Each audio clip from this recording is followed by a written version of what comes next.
everyone. Today we got to play Museum. So this is a game where it's a set collecting game, but you build your own museum, which I thought was a pretty interesting theme. But before we get into it, don't forget to hit the subscribe button and the notification bell, because board games are awesome, and that's what we do here. So let's learn more about this game. Randy, what you got for me? This was released in 2019. It's got a Board Game Geek rating of 7.2 and a Board Game Geek rank of 1231. It was released by Holy Grail Games. It's a 2 to 4 player game. Average length is 30 to 60 minutes. I think we were on the 60-minute side, but it was first time playing. Age 12 and up.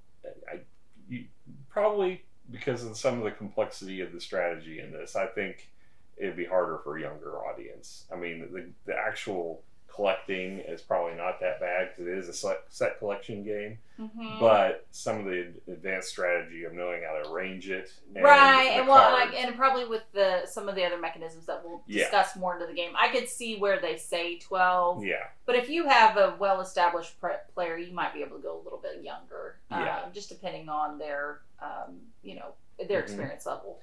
Designed by Eric Dubus and Olivier Melisson. Art is Vincent Dutrait. And as I mentioned, it's published by Holy Grail Games. It is still available.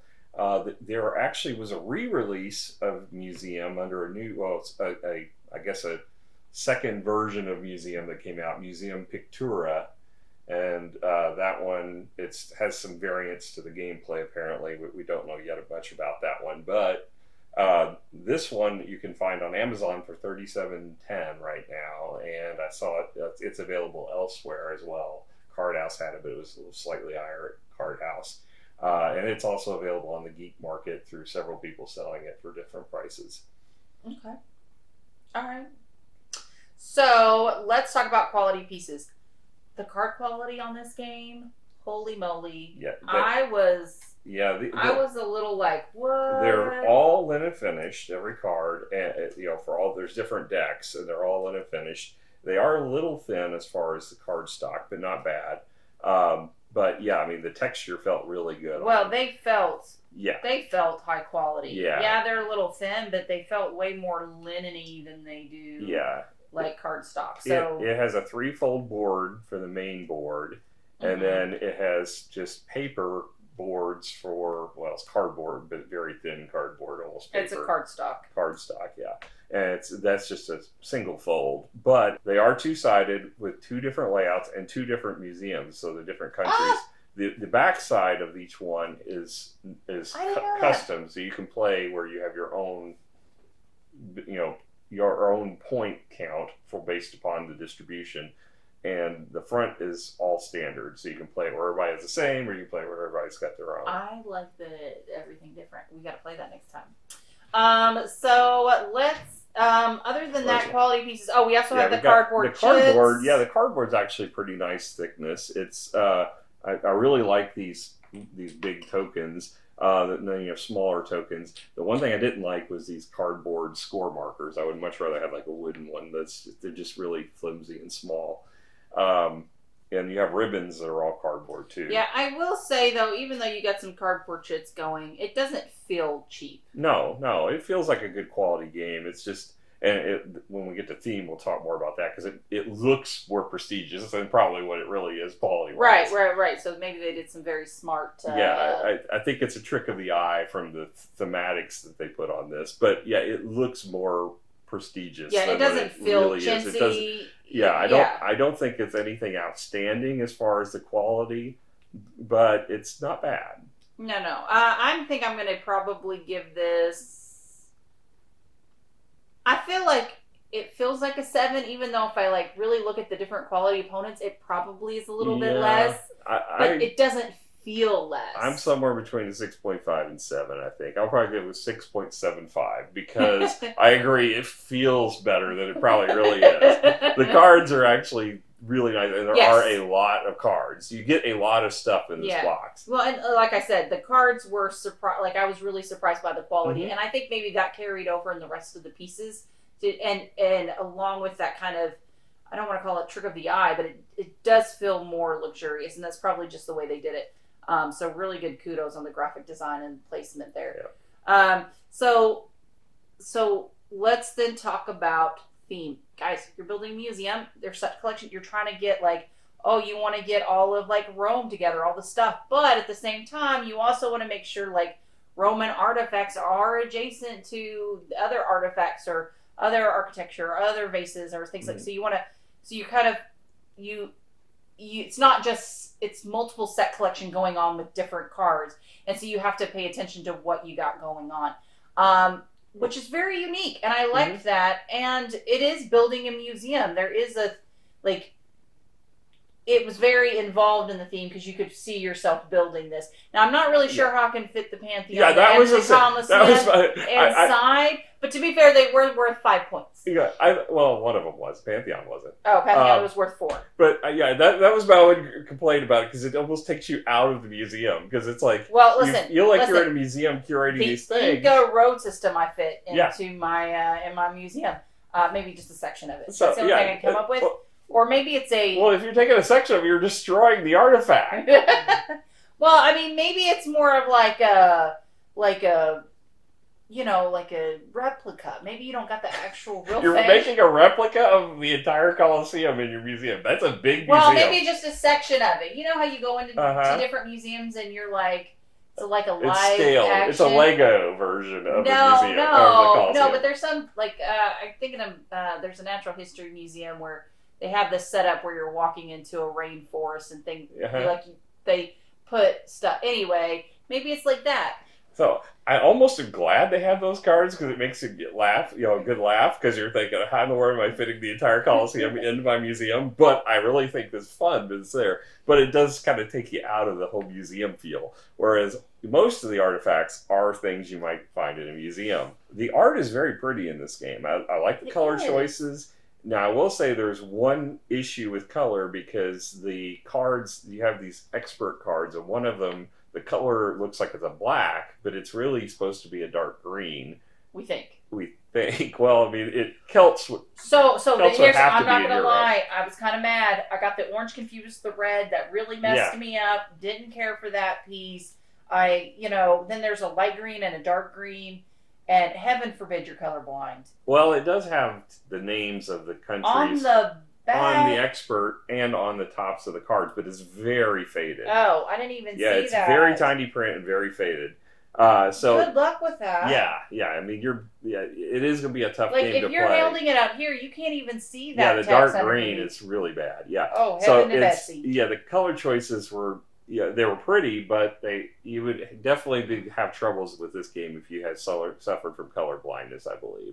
Even though it does have the text on there to tell you what country it is. That text doesn't vary enough to where it would probably blend in with the card. Good luck to you. Yeah, so there's definitely some color. There's a color issue with the Celt bonus card. Apart from that, I love the thematics of the headlines being your events. They're like newspaper articles. Yeah. I love the fact that every artifact, they have a little history about it on the card. Yeah, it has the dates of it. Theme wise, man, this hits a good spot for me. And like I said before, like, it feels more like you feel like you're building a museum. Yeah, and it's like a turn of the century museum. It's not a modern museum. It's like, because all the cards, the pictures on all the cards, the different events that trigger, and all the different actions you can take are all black and white photos from the turn of the century. So it looks like it's during the period when people were raiding all the different countries and taking artifacts. Yeah. So no, for me, theme wise, I gotta admit, I was into this. 9.5. Dare I say that high? Yeah, I mean, if it weren't for the issues with the colors, I think I would give it a 10. Well, that kind of goes with gameplay, though, because it kind of messes you up on gameplay. Well, it does, but it's thematics, too. I'm going to penalize it here instead of the gameplay. I'm going to give it a 9.5, and that's not much of a penalty, because that's a pretty darn good score. Right. I probably would have given this a flat-out 10. And you wouldn't have had to twist my arm to be like... That issue, plus the fact that it's really hard to believe. Your suspension of disbelief becomes a problem if you're trying to figure out how you cram the whole Colosseum in your museum. I'm thinking I'm doing a I'm imagining something a little bit different. Doing more. Mm-hmm. So no, you wouldn't have had to twist my arm hard to get a 10, but I see where you're coming with the 9.5, and I'm okay with the 9.5. I feel like that's. But you gave it a 9.5 before I did, so I hope you're. Well, okay no, but I was like, I said 9.5, and I was just like, I kind of wanted to give it a little bit more, but at the same time, I wasn't for sure of my rating because I don't know if it's skewed. We haven't played a game in a couple of days, and and I've been jonesing. So, so then let's talk about. Rulebook. All right. You know, so, you were explaining it to me, and it didn't seem.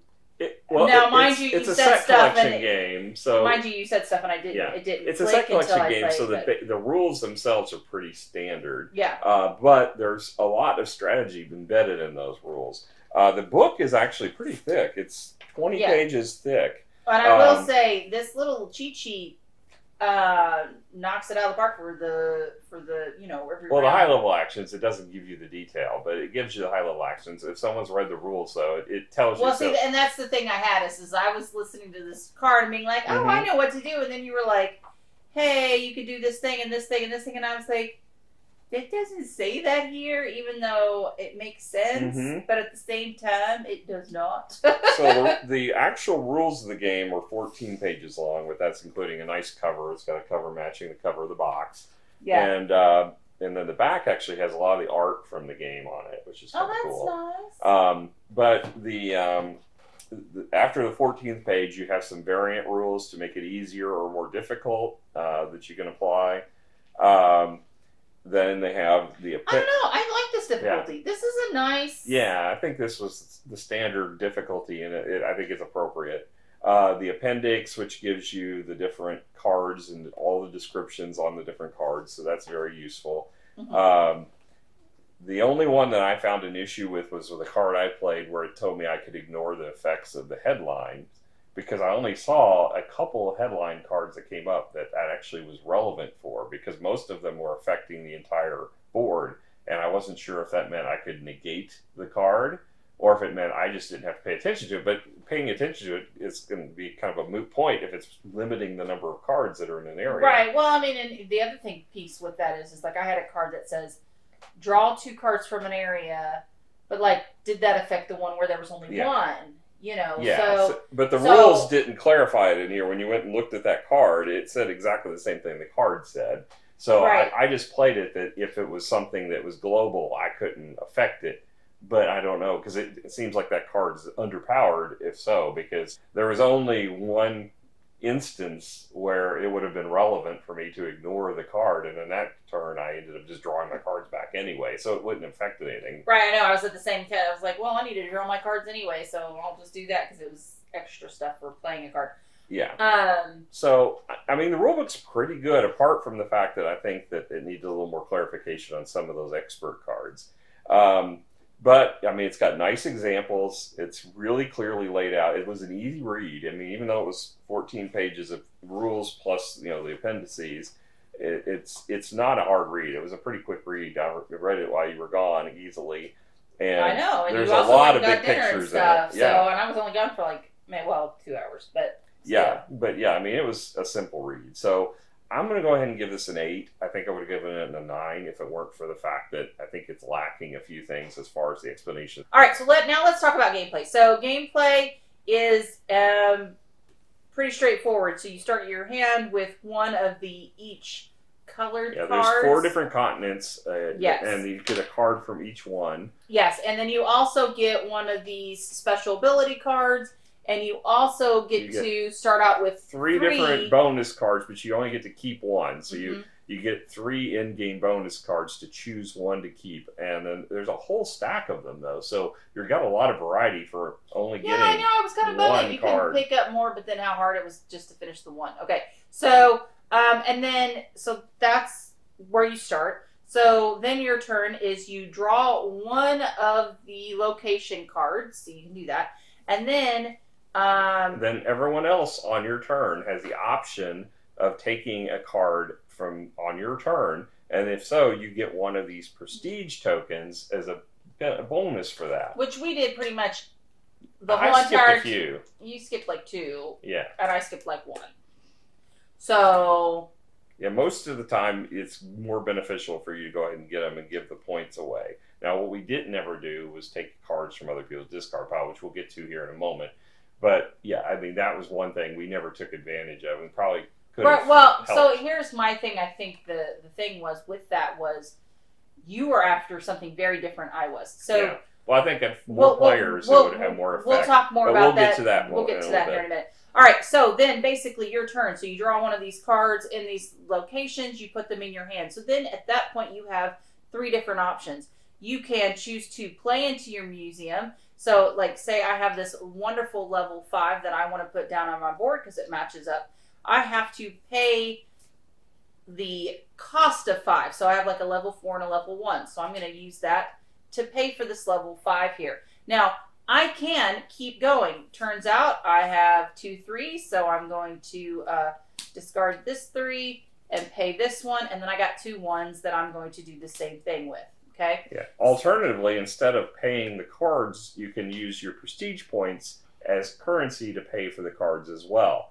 So, however much the cost is, so if you want to pay the 1, you could have paid 2 of these and played both 1s instead of playing and discarding. Really? Yes. That was also explained to you. That's what I did at the end of the game. I didn't do it until then because these are victory points if you don't use them. But it's victory points if you play them anyway. Yes. So these prestige tokens are very useful, and I could have won. Maybe. No, because I could. Now I'm grumpy. You didn't take advantage of what it's I told you. It's totally my fault. I mean, I'm not saying like I wasn't paying it. Well, there were. Listen, there was 3 times where he was saying the rules that I was like, he's saying words, and they're not reaching me. So I made him repeat it a couple times. No, okay, so these prestige points are very useful because you can use them for paying the currency for it, or when you're playing cards, you can play from your opponent's discard pile. So if I saw something in Miranda's deck in her discard pile that I thought would be useful for me, for my museum, I can pay her 1 of these prestige points to use that card to play it into my museum. But I also have to pay that card's cost to Miranda.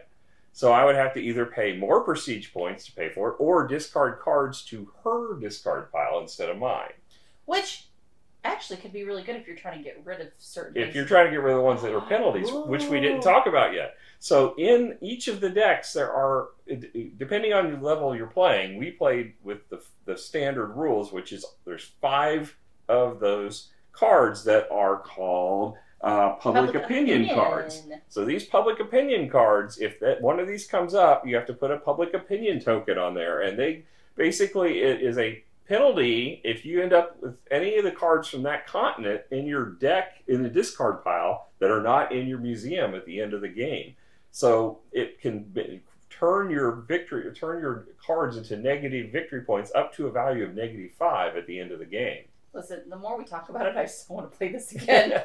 No, so that's pretty much the end of the game. So at the end of the game, after scoring, you obviously the game ends when you reach 50 points, or you finish the round that somebody reaches 50 points. So 50 points inside your.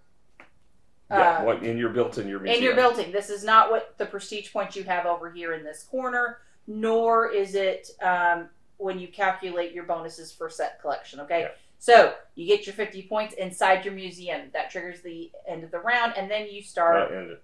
50 points triggers the end of the game. Right. That's what I meant. And then you go by their beautiful little cheat sheet. Now, the one thing we didn't talk about before we get into that we didn't talk about a few things. Expert. We didn't talk about the experts. We didn't talk about the action cards. We didn't talk about the headlines. We still got a long way to go. So, on your turn, in addition to buying cards to play into your museum, you can pay for expert cards. Expert cards have varying costs, and they give you abilities that will either add more cards to a collection or to 2 different types of collections, which we'll get to in a minute. So you can have different cards for that, or it might give you a perk. Like I had one that gives me a -1 cost for every card I played.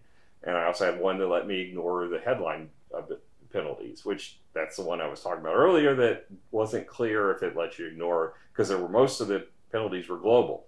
They weren't ones that were specific to me. So you can buy any number of these as well, same way, discarding cards or paying prestige points to buy them.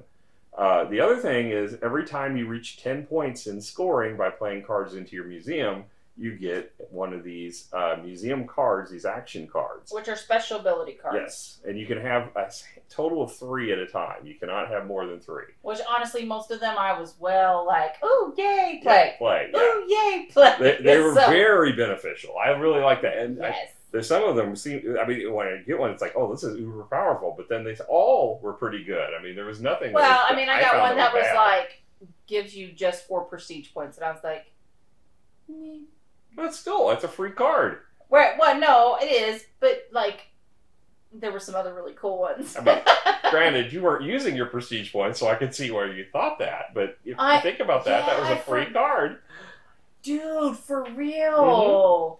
So, yeah. I didn't even think about that. Man, I'm all bummed now. Yeah. All right. Then the other thing is, after the end of every round, you flip up a headline card after the first round. You don't do it on the first round. But at the end of the first round, you flip a headline card. And that is an event that triggers and affects the gameplay. So it could be something good, could be something bad. You know, most of them were kind of neutral or they weren't neutral, but they were slightly good or slightly bad. They weren't huge. Yeah, I mean, it was okay. It wasn't like sometimes you get event cards that you're just like, you mother. No, there was nothing. I don't think anything like that. It was just kind of like, oh man, or oh yay. Yeah. It wasn't. There was no real. I mean, it was like maybe reduce the cost of something by 1, or the most penalizing were the ones that reduced the number of cards in a continent by 1, or closed a continent off altogether. Well, I don't know. Playing a prestige to be able to play something on your board could have been bad if you had been in the wrong. That was the one. That was the one that I could have ignored and actually been beneficial for that one card. But it didn't matter because I ended up just picking my cards up. Right, because at that point I was like, oh yeah, I do need to pick these up. Because the other action, if you run out of cards in your hand and you don't have enough to play, you have the option to draw back and skip your turn, basically, to draw back your hand, but only up to 7 cards. You have a 7 card of objects cards limit in your hand. So you can choose to pick up 7 cards from your discard pile, but then you have to discard back down to 7. So if you had cards already in your hand, you get to choose which 7 to keep. But you can manage your discard pile in your hand that way. Yeah. All right. So lots of good stuff. And then are we good to go back to scoring now? I believe that covers most everything. Yeah, so scoring is pretty straightforward. You have what you have on the score track, which the score track is basically what you have in your tableau. And then you do your set collection. So you do it by colors first. Based on the color numbers, they have a little cheat sheet here, which is actually really, really nice. And then, so you do all the different colors that you have. There's a minimum. You have to have at least 3 of a color or 3 of a domain. Now, the domain, so you have the color up here at the top that you're trying to match, but then you also have this domain here, which is another icon for different things. So, and placement does matter. So the way you line up your museum does in fact matter. Your museum actually looks like a blueprint of a museum, which I thought was really cool. It is really cool. And it got hallways showing the connections. But you have to connect it such that they line up horizontally or vertically, but you can wrap around, and so it doesn't matter. You can make a big U as long as they're still all connected vertically or horizontally. Right, well, it's just like any type. You're trying to keep the flow of a museum. Like you're trying to, and it feels right because it's like, okay, oh, right, if I'm in a museum, I'm going to stick with Rome, and then suddenly there's a transition. Oh, I was looking at weapons, and now I continue to look at weapons from another era, and so you just keep going that route, and so that was really kind of nice. So you do that scoring, and then the next thing that you score is the domains, which again is those icons, and then but it's icons, but it's got a different color. Right. So that was the trickiest part. Yeah, I almost felt like I mean, I get it, but I don't get it. Well, I mean, it'd be very easy to get a lot of points from the domains by collecting the same color. But you would get double benefit because you'd be getting the color bonus plus the domain bonus. Okay, that's why that comes into play. Okay, that makes a lot more sense. So, and then the next thing is the patron card. So remember at the beginning of the game, we got one of these cards. We got 3. We ended up choosing one. So basically, you have things that you're trying to achieve, and you get victory points based on how many of those things you achieve. So then this triggers then. Then pull the full museum. So if you completely fill your museum or do different things depending on the requirements over here, because remember, if you flip the board to the other side, there's special things going on with that. Then you get additional victory points and then prestige tokens. So basically what you have left over here. You know, I had over 25 points over here. That could have, anyway. I think I ended up getting back down to 11, but that's because I used them to buy cards. So it was well, that's what I'm saying. I had a bunch of cards I could have played to help with that. Anyway, and then public opinion. The negative penalties for all those cards that you have in continents that had public opinion. Right. Which that's kind of the counterbalance to, because each of the colors is coded to a continent. So there's 3 colors in each continent, so you don't know which cards you're going to get when you shuffle a deck and they come up, because you can only take the 2 face-up cards, or whichever one there you want. But if you keep going down in the deck, you're eventually going to hit those public opinions, because they're mixed in there. And that's kind of the offset for trying to collect the same color, because the colors are worth a lot of points. If you get like 11 or whatever the color, it's like 16. Oh, is it 16 it goes up to? It's like 85 points. I mean, it's crazy. Yeah, but good luck trying to get that. Trying to get it, especially if you're playing with 4 players, it's going to be really tough. I don't know. It might be a little bit easier because you're actually cycling through those decks a little bit. Well, you are, but there's going to be people taking them from you to stop you from doing it. I know, but at least you go through that deck, man. We didn't do any kind of taking from each other's discard pile. I think that's a part of the strategy that's going to become very important when you play 4 players. Right. Well, and I think the thing is we were just trying to figure out how to play the game. Yeah. And now that we know how to play, trust me, I will be looking over at your discard pile to figure out look what you got. You know, so there is some reality. You know, I think there will be a lot more strategy. And the other pieces is I think I had a lot of fun at 2 players. I think this game will be amazing at 4. Yeah, well, when I looked at the board, when I was choosing the game for tonight, I was trying to make sure it was good for a 2-player, because I was concerned. So, you know, I checked Board Game Geek, and it said it's best with 4, but it's good with 2. I think that's true. Yeah. I think that is dead up true. This was good. I will play this 2-player just fine, being very happy playing it. But I know... Yeah. Once we have 3 or 4 players, this will really... Yeah. Well, then once I got through that, then I checked the rule book, skimmed it through to make sure it didn't have any change the rules for 2 players, because I hate when that happens, because I don't, especially when we're reviewing a game, I don't want to give a review based upon altering the rules to get it for a 2-player. So that, you know, so when I confirmed, there are no variants at all for 2-player in this. You play it exactly the same, which I loved. I mean, I was like, oh, you don't even have to limit the board. There's nothing to change about it. It's nice. It's a good game. I was pleasantly surprised because I picked this up as it was the card house deal of the day whenever I got it. I don't know why. Well, no, they do I know. various ones. I mean, they could be sometimes new releases out there for 2. Oh, no, I know, but I think about that, but then I also think about, like, you said this was on somewhere for $35 or $37. Well, it's $37 on Amazon. Right, $37. That's a good price for it. I mean, no, I feel like that is so worth the money. Like, there's very few games where I hear the price point and was like, okay, you know. No, but I'm like, this was so much fun. Mm-hmm. Like, guys, I really like this. Yeah. I'm not a huge set collection guy, but... Oh, yes, you are. Don't even know. No, I mean, it's as an aspect of a game, but this is like almost a pure set collection. There's arrangement of it, strategically arranging it. But it's almost a pure set. But there's a lot more to it than the basic set collection. Listen, I'm going to be honest. This is probably the best strictly set collection game I've ever played. Yeah, I mean, it's got a lot of added strategy to this with the different expert cards, the fact that you've got all these different, you know, your in-game arrangement that you're trying to get or your bonuses for that. Not to mention, you know, the counter of...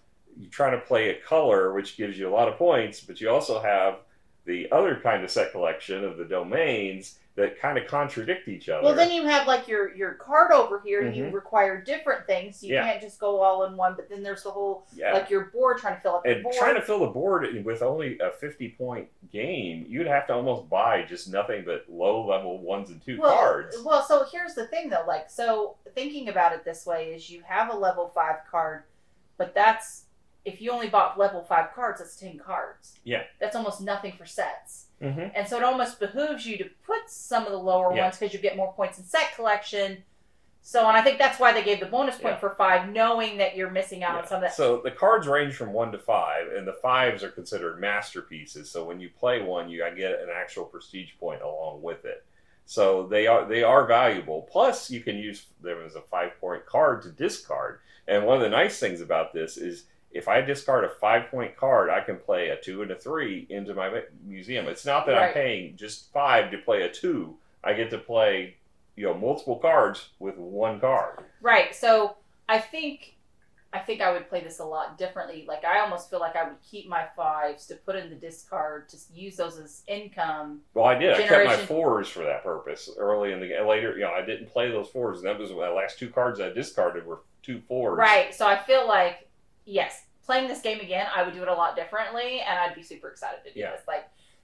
And I drafted a few cards intentionally, never caring about playing them because they were high value cards, so I could play more value cards to my hand deck. Right. So there was, I picked up on some of that strategy, but the problem is then if you never intend to play them or you don't play them, and somehow you get these public opinion tokens out there, you can get hosed.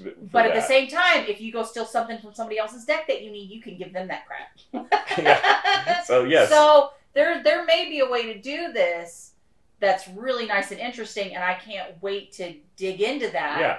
So I think we just touched the surface on the strategy in this game. I do, and that makes me super excited. Like I said, guys, this is probably the best set collection game I have ever played, by far. I super enjoyed this. Well, I feel like I'm going to play this over and over again. I'm going to request this to play this again. Well, I'm going to go and put, as soon as we get done with this video, I'm adding Museum Pictura to my Christmas list. So you won't have to twist my arm because you'll be getting that one. Oh, sure, spoil it for me. Oh, come on, really? No. What's your score on this?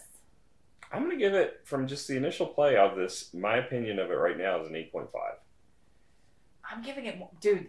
This was my niche. This felt really, really good to play.